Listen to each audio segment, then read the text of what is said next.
I approach this with a seriousness of purpose and of mind because this is a serious moment for our nation.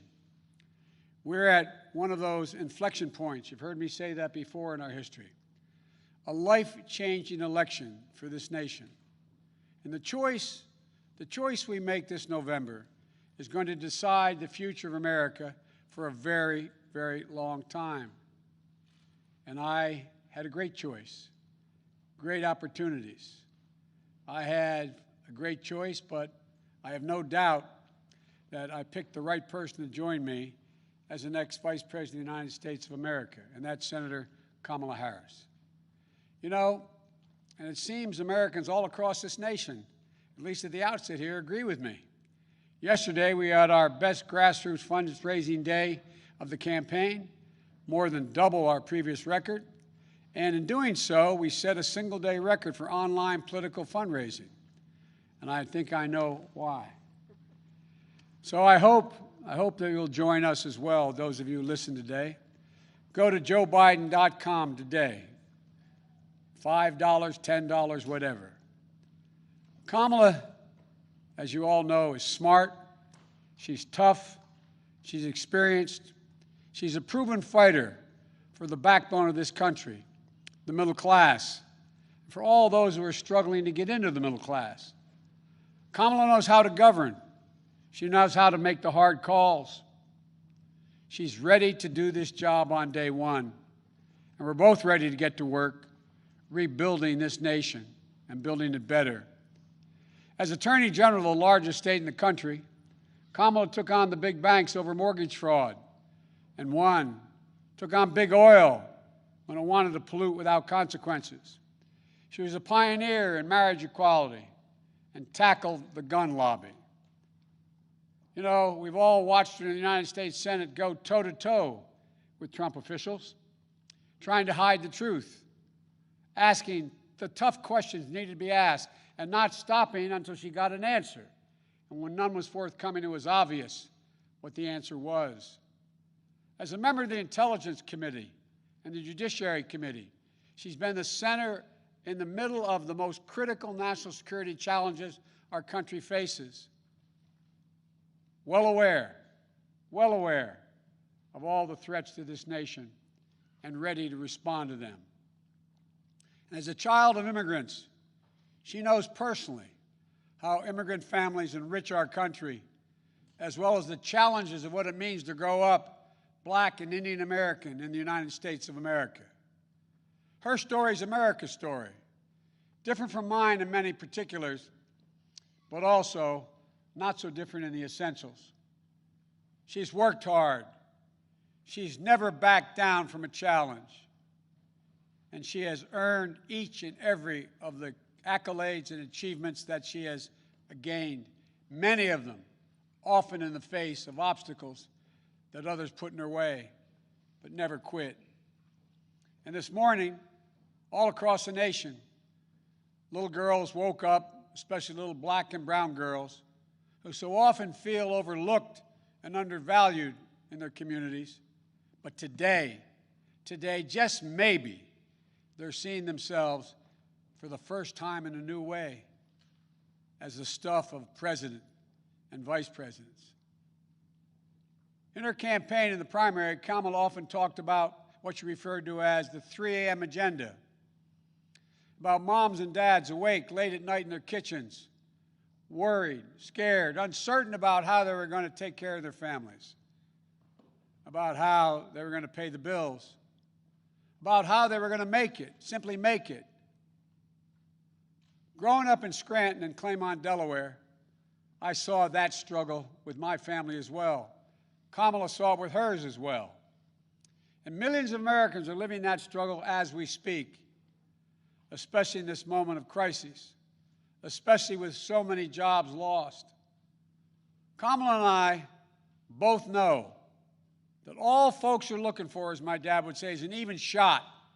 Just give me a shot, a fair shot, a shot at making it. And it'll be the work of our administration to make sure they get a fair shot. Working families need someone on their side in this nation. because they certainly don't have anyone in the president now on their side. That's going to change in the Biden-Harris administration. It's going to be gratifying to see the strong, enthusiastic reaction to Senator Harris as our next vice president. You know, it comes from people all over the country. It's already occurring all over the country. All ideological views, all backgrounds. Events, of course, we are predictable, some of them. It comes from all over, except, of course, from Donald Trump's White House and his allies. You all knew it was coming. You could have set your watches to it. Donald Trump has already started his attacks, calling Kamala, quote, nasty, whining about how she is, quote, mean to his appointees. It's no surprise, because whining is what Donald Trump does best, better than any president in American history. Is anyone surprised Donald Trump has a problem with a strong woman or strong women across the board? We know that more is to come. So let's be clear. If you're a working person, worried about whether or not you'll have a job to go to, whether or not you'll be able to pay your mortgage, pay your rent, worried about the poison in the air you breathe, the water you drink, worried about your civil rights, even your basic right to dignity, which is under attack with this administration. Kamala Harris has had your back, and now we have to have her back. She's going to stand with me in this campaign, and all of us are going to stand up for her. On January 20th, 2021, we're all going to watch Senator Harris raise her right hand and swear the oath of office as the first woman ever to serve in the second highest office in America, in this land. And then we're going to get to work fixing the mess that President Trump and Vice President Pence have created, both at home and abroad, through 4 years of mismanagement and coddling of terrorists and thugs around the world. Not only will America dig itself out of this hole they put us in, we're going to build back, and we're going to build back better. We have a public health crisis. While he's in court trying to do away with health care, with more than 5 million reported infections, 165,000 people dead and climbing as a consequence of COVID-19. And still, months later, no real leadership or plan from the President of the United States how to get this pandemic under control. No real help for the states and local governments trying to fill the vacuum of leadership from the White House. No real help for children and educators, for small businesses and frontline workers they're ones holding our country together. Instead, he's issuing executive orders and making promises that in the end will defund the Social Security system while insisting that this virus will disappear. The Joe Biden and Kamala Harris administration will have a comprehensive plan to meet the challenge of COVID-19 and turn the corner on this pandemic. Masking, clear science-based guidance, dramatically scaling up testing, getting states and local governments the resources they need to open the schools and businesses safely. We can do this. We just need a president and a vice president willing to lead and take responsibility. Not as this president says, it's not my fault. The governor should thank me more. As that old saying goes, give me a break. We have an economic crisis with more than 16 million Americans. 16 million still out of work. Donald Trump is on track to break another record. On track to leave office with the worst jobs record of any American president in modern history.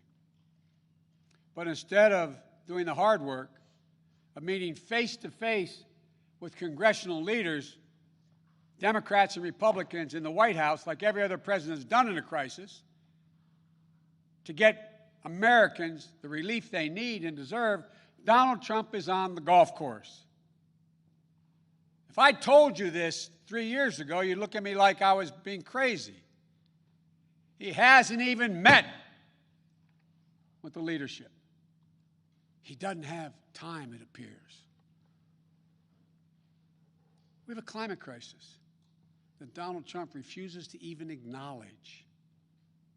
When he thinks about climate change, all we hear is the word hoax. The Biden-Harris administration is going to meet the climate crisis, protect the health of the American public. And along the way, we're going to deliver one word: jobs, good-paying jobs. We have a racial justice crisis. Donald Trump seeks only to inflame it with his politics of racist rhetoric and appeals to division. You know, today is not only the day I'm proud to introduce Senator Kamala Harris as the vice presidential nominee of the Democratic Party. It's also the 3rd anniversary of that terrible day in Charlottesville. Remember what it felt like to see those neo-Nazis? Close your eyes. And those Klansmen, white supremacists, coming out of fields, carrying lighted torches, faces contorted, bulging, veins, pouring into the streets of a historic American city, spewing the same anti-Semitic bile we heard in Hitler's Germany in the 30s. Remember how it felt to see a violent clash ensue between those celebrating hate and those standing against it? It was a wake-up call for all of us as a country. For me, it was a call to action. My father used to say, silence is complicity, not original to him, but he believed it. At that moment, I knew I couldn't stand by and let Donald Trump, a man who went on to say, when asked about what he thought, he said there were very fine people on both sides. Quote, very fine people on both sides. No president of the United States of America has ever said anything like that. See him continue to attack everything that makes America, America. I knew we were in the battle for the soul of the nation. That's when I decided to run. And I'm proud now to have Senator Harris at my side in that battle because she shares with the same intensity I do. For she's someone who knows what's at stake. The question is, for all Americans to answer, who are we as a nation? What do we stand for? And most importantly, what do we want to be? You know, someone who knows that the future of this country is limited only by the barriers we place on our own imaginations, because there's nothing Americans cannot achieve where we put our minds to it, and we do it together. One of the reasons I chose Kamala is because we both believe that we can define America simply in one word: possibilities. Possibilities. Let me say it again. Possibilities. That's America. That's what sets this nation apart. Is that everyone, the ability for everyone, and we mean everyone, to go as far and dream as big as hard work and their God-given ability will take them. When I agreed to serve as President Obama's running mate, he asked me a number of questions, as I've asked Kamala. But the most important was, he said to me, he asked me what I wanted, most importantly. I told him I wanted to be the last person in the room before he made the important decisions. That's what I asked Kamala. I asked Kamala to be the last voice in the room, to always tell me the truth, which she will. Challenge my assumptions if she disagrees. Ask the hard questions. because that's the way we make the best decisions for the American people. I got a chance to spend some time at my home today with Kamala and Doug. And I want to thank them, and I thank them publicly for agreeing to join and take this journey with Jill and me. Doug, you're going to have to learn what it means to be a barrier breaker yourself in this job you're about to take on. America's first, second gentleman. And although they're not with us here today, I want to thank Ella and Cole as well. I had a chance to speak to Doug's mom and dad and to Ella and Cole. And we're going to get our kids together to let them know what's coming. My grandchildren are about the age of their children. I got to speak to them. My campaign has always been a family affair, every campaign I've run. So I've got some news for you. You're all honorary Bidens. And here's the best part. Kamala, you've been an honorary Biden for quite some time. You know, I came first to know who Kamala was through our son, Beau Biden. They were friends. They served as attorneys general at the same time. They took on the same big fights together. Kamala in California, Beau here in Delaware. Big fights that helped change the entire country. I know how much Beau respected Kamala and her work, and that mattered a lot to me, to be honest with you, as I made this decision. So now, we need to get to work, pulling this nation out of these crises we find ourselves in, getting our economy back on track, uniting this nation, and yes, winning the battle for the soul of America. My fellow Americans, now let me introduce to you, for the first time, your next Vice President of the United States, Kamala Harris. Kamala, the floor is yours.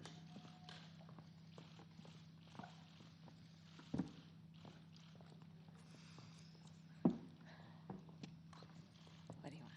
Here you go. Thank you, Joe. Thank you. Thank you, Joe. As I said, Joe, when you called me, I am incredibly honored by this responsibility, and I'm ready to get to work. I am ready to get to work. After the most competitive primary in history, the country received a resounding message that Joe was the person to lead us forward. And Joe, I'm so proud to stand with you. And I do so mindful of all the heroic and ambitious women before me, whose sacrifice, determination, and resilience makes my presence here today even possible. This is a moment of real consequence for America. Everything we care about, our economy, our health, our children, the kind of country we live in, it's all on the line. We're reeling from the worst public health crisis in a century. The president's mismanagement of the pandemic has plunged us into the worst economic crisis since the Great Depression. And we're experiencing a moral reckoning with racism and systemic injustice that has brought a new coalition of conscience to the streets of our country, demanding change. America is crying out for leadership. Yet we have a president who cares more about himself than the people who elected him. A president who is making every challenge we face even more difficult to solve. But here's the good news. We don't have to accept the failed government of Donald Trump and Mike Pence. In just 83 days, we have a chance to choose a better future for our country. So, Joe, Dr. Biden, thank you for the trust you've placed in me. Jill, I know you will be an incredible First Lady. And my husband Doug and I are so grateful to become a part of your extended family. And ever since I received Joe's call, I've been thinking, yes, about the first Biden that I really came to know, and that, of course, is Joe's beloved son, one of his beloved sons, Beau. In the midst of the Great Recession, Beau and I spoke on the phone practically every day, sometimes multiple times a day, working together to win back billions of dollars for homeowners from the big banks of the nation that were foreclosing on people's homes. And let me just tell you about Beau Biden. I learned quickly that Beau was the kind of guy who inspired people to be a better version of themselves. He really was the best of us. And when I would ask him, where'd you get that? Where did this come from? He'd always talk about his dad. And I will tell you, the love that they shared was incredible to watch. It was the most beautiful display of the love between a father and a son. And Beau talked about how Joe would spend 4 hours every day riding the rails back and forth from Wilmington to Washington so he could make breakfast for his kids in the morning and make it home in time to tuck them in bed each night. All of this so 2 little boys who had just lost their mom and their sister in a tragic accident would know that the world was still turning. And that's how I came to know Joe. He's someone whose first response when things get tough is never to think about himself, but to care for everyone else. He's someone who never asks, why is this happening to me? And instead asks, what can I do to make life better for you? His empathy, his compassion, his sense of duty to care for others is why I am so proud to be on this ticket. And Joe and I, yes, we are cut from the same cloth. Family is everything to me too. And I cannot wait for America to get to know my husband Doug and our amazing kids Cole and Ella. Because whether I'm cheering in the bleachers at a swim meet, or setting up a college room dorm, or helping my goddaughter prepare for her school debate, or building Legos with my godson, or hugging my 2 baby nieces, or cooking dinner, Sunday dinner, my family means everything to me. And I've had a lot of titles over my career, and certainly vice president will be great, but Mamala will always be the one that means the most. And you know, my mother and father, they came from opposite sides of the world to arrive in America, one from India and the other from Jamaica, in search of a world-class education. But what brought them together was the civil rights movement of the 1960s. And that's how they met, as students in the streets of Oakland, marching and shouting for this thing called justice, in a struggle that continues today. And I was part of it. My parents would bring me to protests strapped tightly in my stroller. And my mother, Shamala, raised my sister Maya and me to believe that it was up to us and every generation of Americans to keep on marching. She'd tell us, don't sit around and complain about things, do something. So I did something. I devoted my life to making real the words carved in the United States Supreme Court, equal justice under law. And 30 years ago, I stood before a judge for the first time, breathed deep, and uttered the phrase that would truly guide my career and the rest of my career. Kamala Harris for the people. The people, that's who I represented as district attorney, fighting on behalf of victims who needed help.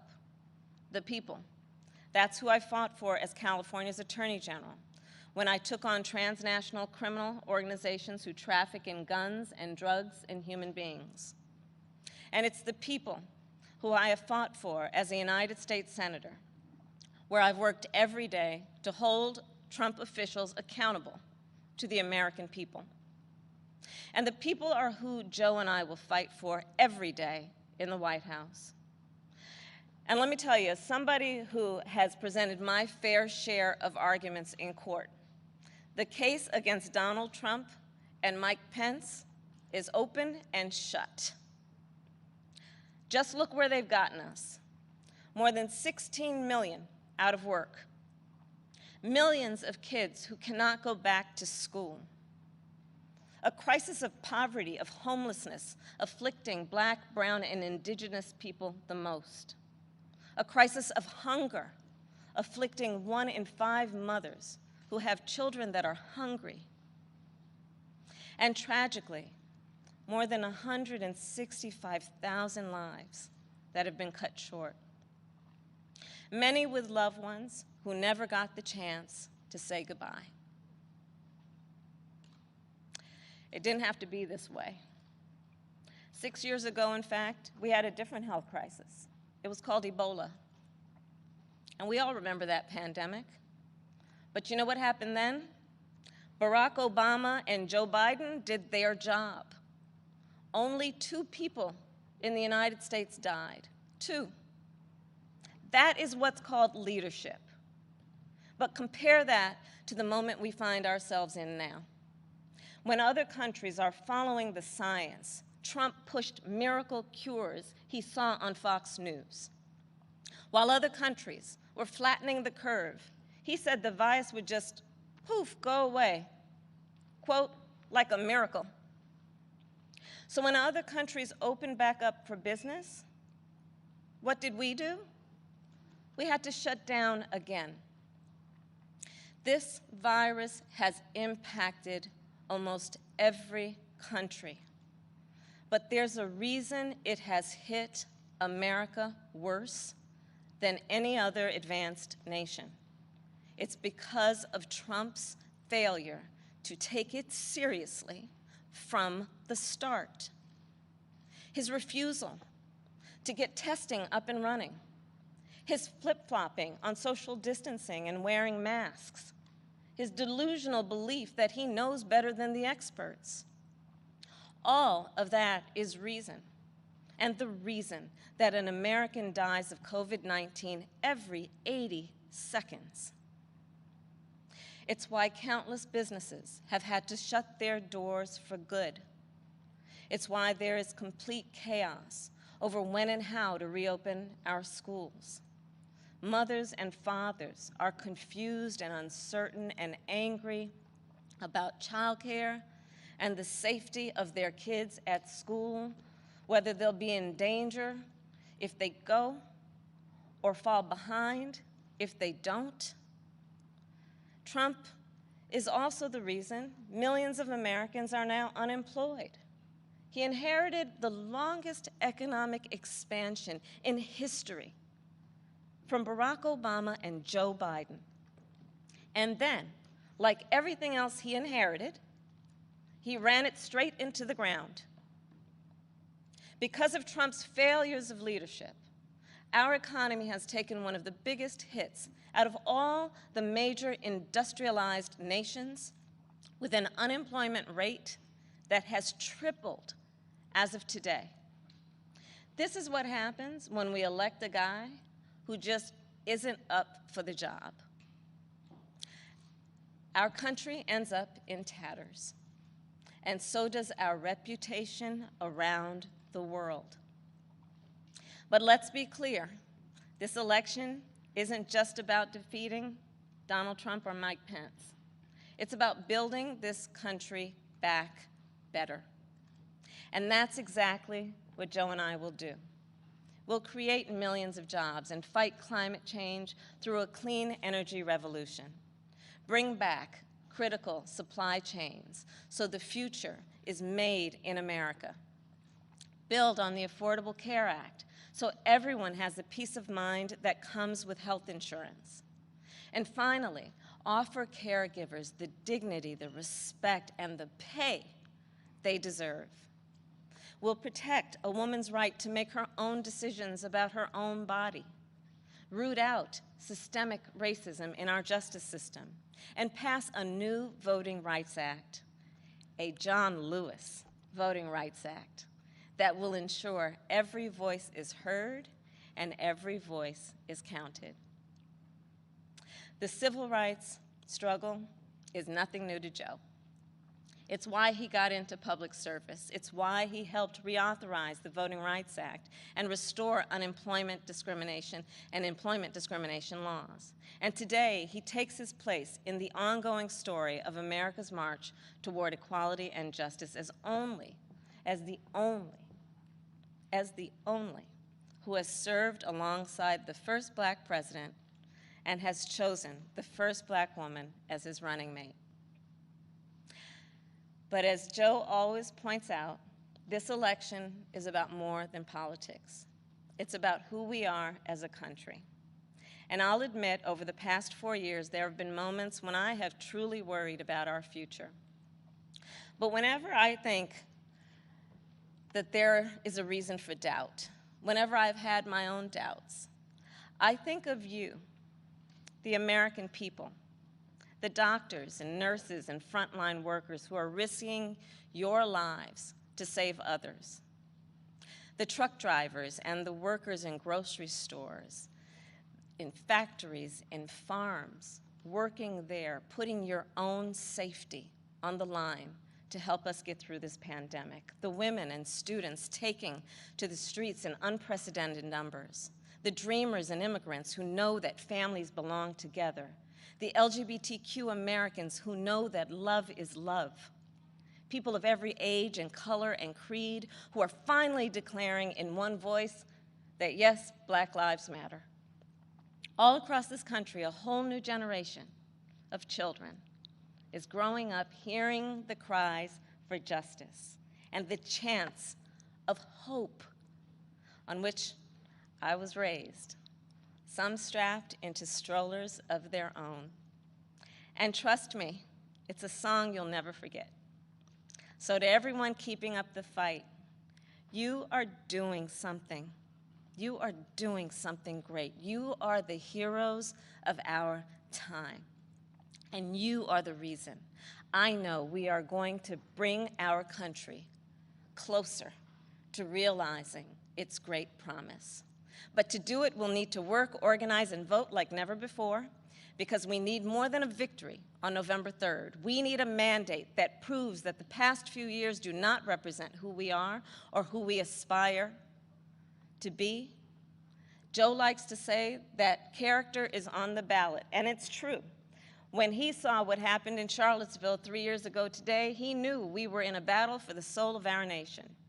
And together with your help, that's a battle we will win. Earlier this year, I said I'd do whatever Joe asked me to do. And so now I'm asking you to do the same. So visit joebiden.com to get involved in this campaign and vote, because electing Joe Biden is just the start of the work ahead of us. And I couldn't be prouder to be by his side, running to represent you, the people. Thank you, and may God bless the United States of America. Thank you.